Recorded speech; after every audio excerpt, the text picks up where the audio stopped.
Hey guys, Damien Keys here. So this week we lost an amazing singer, Chester Bennington from Linkin Park, and I wanted to get my thoughts and feelings across about him and about the wider issue. I don't want to make a big deal of it because I don't want this video to be something of me trying to make some kind of viral video, but I feel like there is a really big issue that needs to be discussed, and especially for this audience. So this is a chance to just press play record on a camera and have a chat. So I wanted to take you back to my childhood, and I, when I help musicians every single day, I have no preference to what music that you're into. I don't have any care whether you're into rap or metal or jazz or funk, because we're creatives and we're musicians, and I feel like the strategy is slightly different, but at the same point we're all in it for the same reasons, which is to get our music out there. But my personal background is, when I grew up, I was a metal kid. I had long hair. I grew up listening to Metallica and Pantera and Megadeth, Faith No More, Anthrax. And I loved that music. And then in 2000, I remember where I was, and I remember who gave it to me. I remember getting the Hybrid Theory CD, and someone said, "You have to listen to this. This is like metal, but it's like mainstream." And I was like, "There's no such thing as mainstream. Metallica's the closest thing to mainstream metal." And I put on Hybrid Theory, and it was just one of those moments. I think there's been a few in my life. Metallica, the Black Album, Hybrid Theory was definitely one. System of a Down was another one, which just as soon as I heard it, I remember thinking, fucking hell, this is huge. I've never heard anything sound so powerful and yet be able to be on the mainstream, being played on Radio 1. And it was that period, the next period, where I just moved into my own place I'd moved from Guildford to Brighton, and I was like 22, I think 23, and 2000 to 2010 all that new metal started, and it was the first time that I just felt part of something, and it was something massive. And it was funny because I do this competition every so often where I just say, if you could delete a decade, which decade would you delete? It's like a fun game.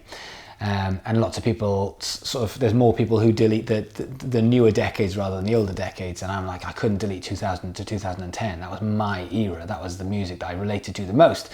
And Linkin Park were they were the pinnacle. They were the ones who started a big part of that, because Hybrid Theory was released sort of towards the end of 2000. And then there were so many bands that sort of came after that. And Chester Bennington was, apart from being an amazing frontman, an amazing singer, but he was what I called an air singer, in the way that you couldn't sing his parts. They were too hard. Like, he was just too talented, too technical, and too high. And the screams that he did, you couldn't do. So you had to like you get air drumming and air guitar, you'd have to do air singing, which I thought was amazing. So whenever someone puts Linkin Park track, it's amazing to see people know all the words but won't sing along because they just physically can't do it.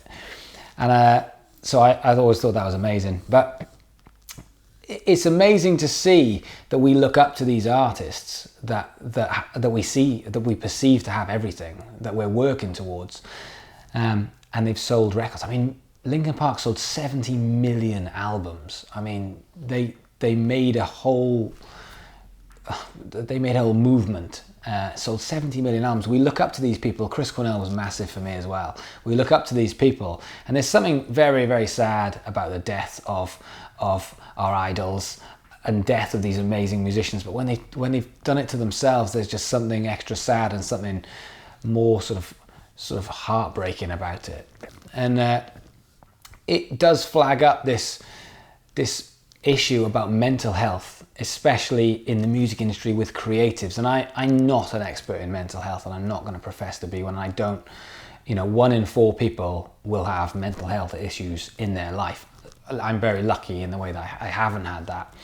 And I'm not going to pretend and say that I know lots about it. I don't, but I am an expert in musicians. I am an expert in the way musicians think and how to help musicians. And this is a major thing which needs to be addressed, because because it's killing the bigger stars we've got, and it's not just the big stars, but from where I see it, which is the underground, which is helping aspiring bands and helping aspiring artists. We are living in a time which I always say is the greatest time for being a musician and being in a band, because you are in control. But on the flip side, the pressure that now brings, because all of a sudden your destiny is more in your hands than it's ever been before, and there are less excuses than ever been, and therefore the pressures that gets put on us as creatives is now huge, because we lay it on the line, especially in a creative field, because what's really different to if you're in professional sport or if you want to be an entrepreneur or other things, but there's just something about being a creative in music where you open up your heart, you are literally laying yourself on the line and then saying, now judge me. And we put a lot of pressures on ourselves. You know, there feels like there's this race when you're a musician, race to success, race to make money when you're making music, race to actually make money from your music. And you know, it's a creative process, and that creative process allows us to open up our feelings. We sacrifice loads because, you know, whilst everyone else is getting jobs and then getting a mortgage and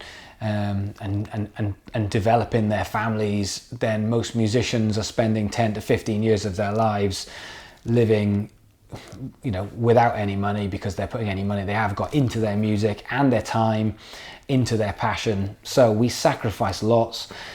There's a study I saw today whilst I was doing some research for this from the University of Sydney, which says that musicians are 7 times more likely to commit suicide than the general population.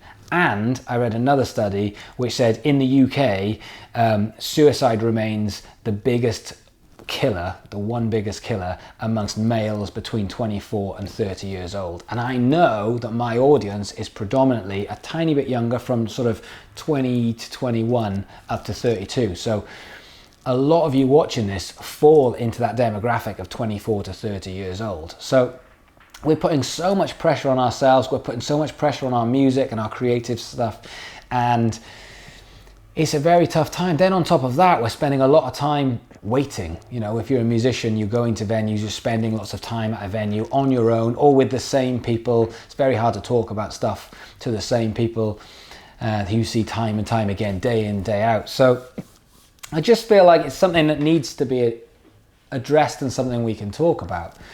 But I think rather than saying you need to talk to someone when it's too much, I think it's important to be talking to someone now, because we are putting ourselves through a lot of shit, a lot of pressure, and it ain't gonna get easier. So what I suggest is you find someone to talk to. Now, I have a life coach, and I go and see him every 2 weeks, and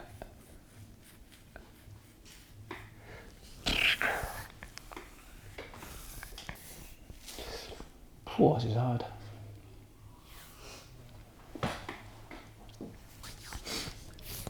So I have a life coach and I go and see him every 2 weeks, and it's just a chance to chat, because not so much as a musician but as an entrepreneur, I'm responsible for the business, I'm responsible for people. So it's just a chance for me to get my frustrations out and talk and say, this is what I'm going through. And I don't feel like musicians get that. So I think you need to talk to people, whether it's me, whether it's family. It's very difficult to talk to family about the emotional pressures you go through. So I think it's more important to talk to someone who has been through it. So the lasting message really is, don't wait too long. I think it's important to be chatting just week by week, just to be able to go to someone and say, this is what I've done this week, this is what I'm doing, this is what I'm going through, this is what I'm finding hard, this is what I'm finding easy, this is the stuff I'm enjoying, this is the stuff that's really getting me down. And that way you can start to just actually not leave it too long, because that is what I feel like is happening with the mental health issue, is people are leaving it too long, they can't talk to people, and then all of a sudden it gets worse and worse and worse, and then we end up in this situation where people are doing very silly things which is affecting their families and their fans. So it's something that we need to talk about, something that needs to be addressed, and we need to do it ourselves. So if you need me, give me a shout. I'm going to leave it there. I'll drink my tea.